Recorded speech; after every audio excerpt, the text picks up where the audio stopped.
Assalamualaikum warahmatullahi wabarakatuh. Perkenalkan, nama saya Nadia Kudubisabila. Di sini saya akan mempresentasikan itu apa saja tantangan implementasi GCG di Indonesia dibanding negara Asia lainnya. Ini untuk latar belakangnya, Good Corporate Governance atau GCG merupakan salah satu aspek penting dalam menciptakan perusahaan yang sehat dan mampu bertahan dalam jangka panjang. Nah, GCG tidak hanya berkaitan dengan kepatuhan terhadap peraturan, tetapi juga bagaimana perusahaan dikelola secara transparan, akuntabel, bertanggung jawab, dan mampu melindungi kepentingan pemegang saham maupun stakeholder. Nah, Indonesia sendiri sudah memiliki berbagai regulasi yang mendukung penerapan GCG. Namun dalam prakteknya masih terdapat beberapa tantangan seperti struktur kepemilikan perusahaan yang terkonsentrasi, efektivitas pengawasan, transparansi penegak hukum, budaya tata kelola, dan kualitas sumber daya manusia. Oleh karena itu, dalam makalah ini, Indonesia dibandingkan dengan beberapa negara Asia, yaitu Singapura, Malaysia, dan Jepang. Oke, untuk pengertian GCG atau tata kelola perusahaan yang baik merupakan suatu sistem yang digunakan untuk mengatur dan mengendalikan perusahaan agar kegiatan usaha dapat berjalan secara transparan, akuntabel, bertanggung jawab, independen, dan tetap memperhatikan kepentingan seluruh stakeholder.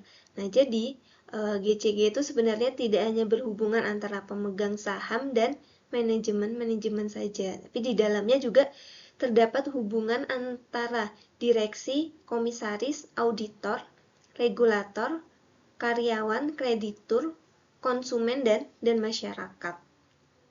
Nah, tujuan akhirnya adalah menciptakan pengawasan yang efektif, mengurangi penyalahgunaan wewenang, dan meningkatkan kepercayaan terhadap perusahaan. Kemudian untuk 5 prinsip GCG, nah jadi dalam penerapannya terdapat 5 prinsip utama GCG, yaitu yang pertama adalah transparansi. Itu perusahaan harus memberikan informasi yang material dan relevan secara jelas dan tepat waktu. Kemudian yang kedua adalah akuntabilitas, yaitu setiap organ perusahaan harus memiliki fungsi dan tanggung jawab yang jelas serta dapat mempertanggungjawabkan keputusan yang diambil. Kemudian yang ketiga adalah responsibilitas, yaitu perusahaan harus menjalankan kegiatan usahanya sesuai dengan peraturan dan juga memperhatikan tanggung jawab terhadap masyarakat dan lingkungan. Dan yang keempat adalah independensi. Artinya perusahaan harus dikelola secara profesional dan bebas dari dominasi atau intervensi pihak-pihak tertentu. Dan yang kelima, yang terakhir adalah kewajaran dan kesetaraan, yaitu memberikan perlakuan yang adil kepada seluruh pemegang saham dan stakeholder. Nah, jadi kelima prinsip ini itu saling berhubungan, jadi tidak cukup hanya menerapkan satu prinsip saja, kan salah satunya, tapi harus kelimanya karena mereka berlima ini saling berhubungan. Kemudian ada implementasi GCG di Indonesia. Jadi Indonesia itu sudah memiliki berbagai aturan yang mendukung penerapan GCG, mulai dari undang-undang perseroan terbatas, peraturan pasar modal, peraturan OJK, sampai ketentuan Bursa Efek Indonesia. Nah, kerangka regulasi tersebut juga terus diperkuat, namun yang menjadi persoalan bukan hanya apakah peraturan tersebut sudah tersedia atau belum. Jadi tantangan yang lebih besar itu bagaimana aturan tersebut diterapkan secara konsisten dan juga bagaimana pengawasannya itu dilakukan secara efektif. Nah, selain itu juga struktur kepemilikan perusahaan yang terkonsentrasi juga dapat menyebabkan pemegang saham pengendali memiliki pengaruh besar terhadap keputusan-keputusan perusahaan.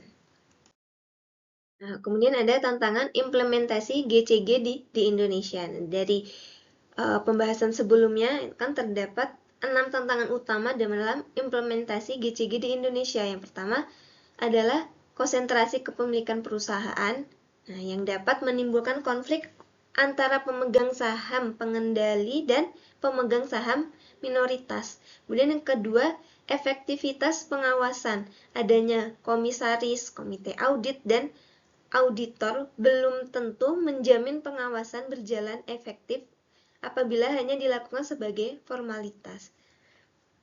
Kemudian yang ketiga, transparansi dan kualitas informasi. Jadi, informasi yang diberikan perusahaan harus benar-benar relevan dan dapat membantu stakeholder dalam mengambil keputusan.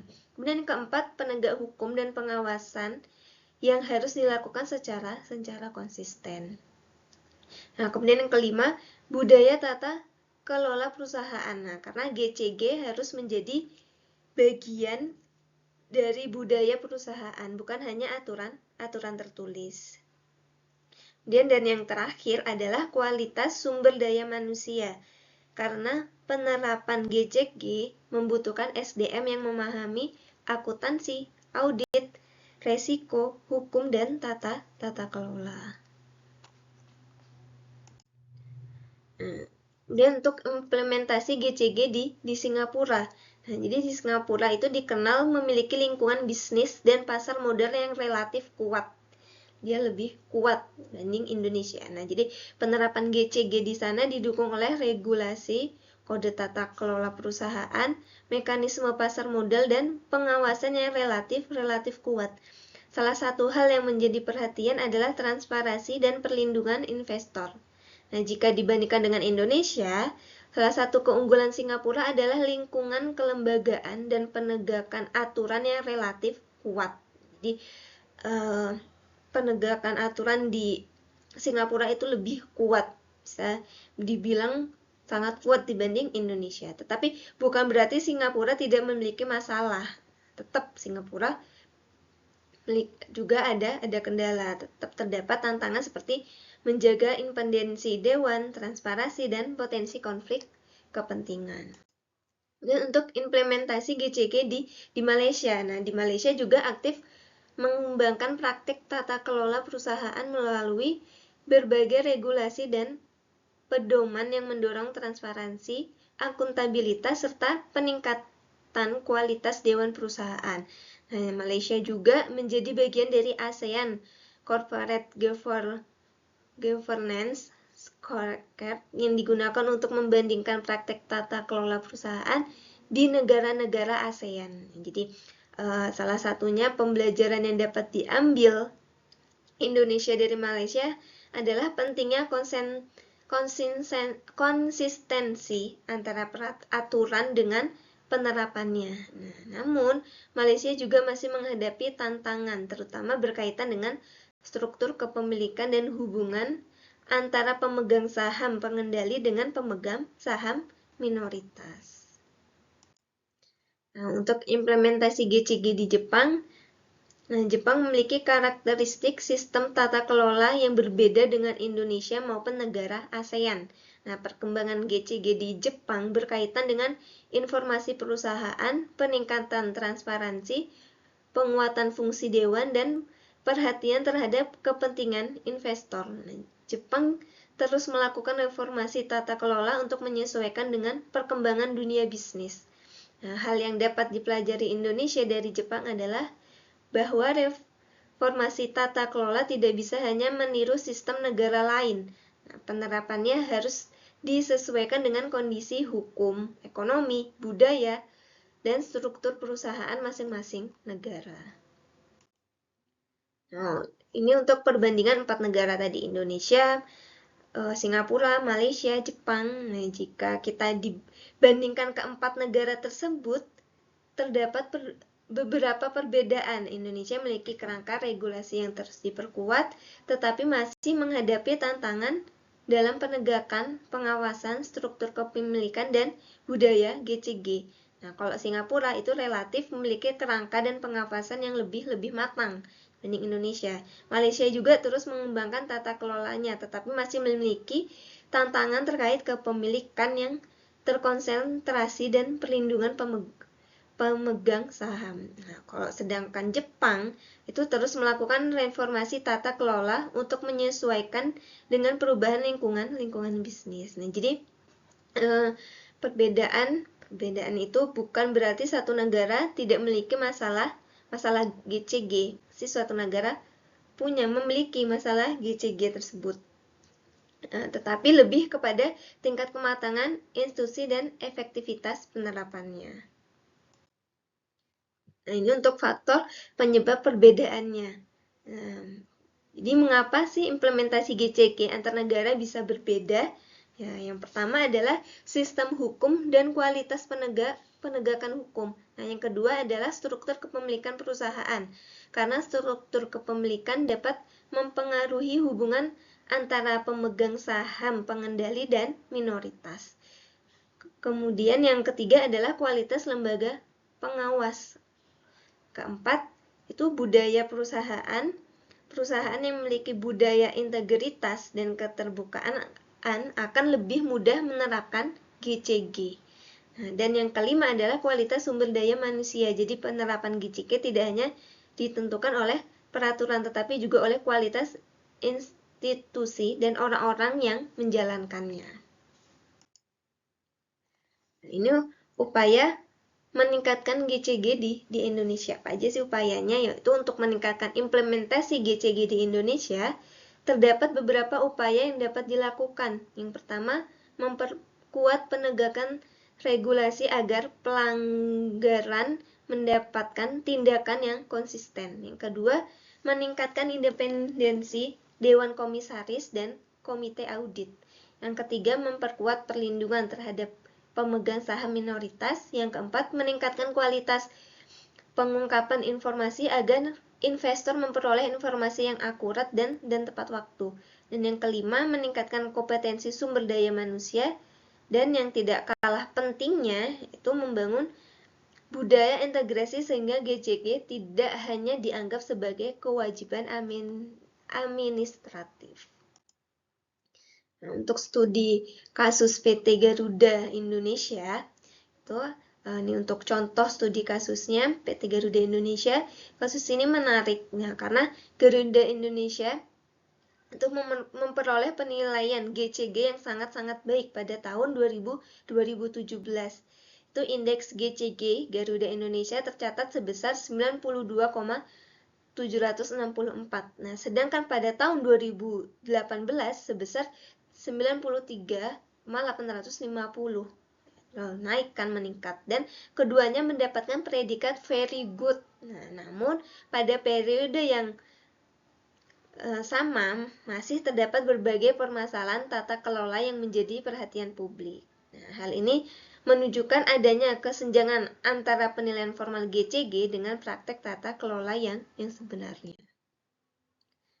Untuk permasalahan dan pembelajaran di kasus PT Garuda Indonesia ini, dalam penelitian yang dibahas pada makalah, terdapat beberapa persoalan utama pada Garuda Indonesia, antara lain dugaan korupsi, kemudian permasalahan laporan keuangan, dan penyeludupan sepeda motor Harley Davidson. Nah, salah satu persoalan yang cukup penting adalah laporan keuangan tahun 2018, ya, khususnya mengenai pengakuan pendapatan sebesar 239,94 juta US dollar. Nah, dari perjanjian kerjasama dengan Mahathir melalui anak perusahaan Citylink, jadi dua komisaris yaitu Khairul Tanjung dan Doni Oscarla menyampaikan pendapat tidak setuju terhadap pengesahan laporan keuangan tersebut. Nah, setelah muncul kontroversi, dilakukanlah pemeriksaan dan OJK meminta perusahaan melakukan penyajian kembali atau restatement laporan keuangan. Jadi dari kasus ini, dari kasus Garuda Indonesia, kita dapat belajar bahwa keberadaan struktur GCG dan penilaian yang tinggi belum tentu menjamin tata kelola berjalan dengan baik. Belum tentu, biasanya ada kurangnya juga. Nah, jadi diperlukan pemimpinan yang etis, pengawasan yang independen, transparansi, dan akuntabilitas. Jadi untuk kesimpulan dari presentasi saya, buat kesimpulan dan saran, berdasarkan pembahasan yang telah disampaikan dapat disimpulkan bahwa Indonesia itu sebenarnya sudah memiliki kerangka regulasi GCG yang cukup berkembang.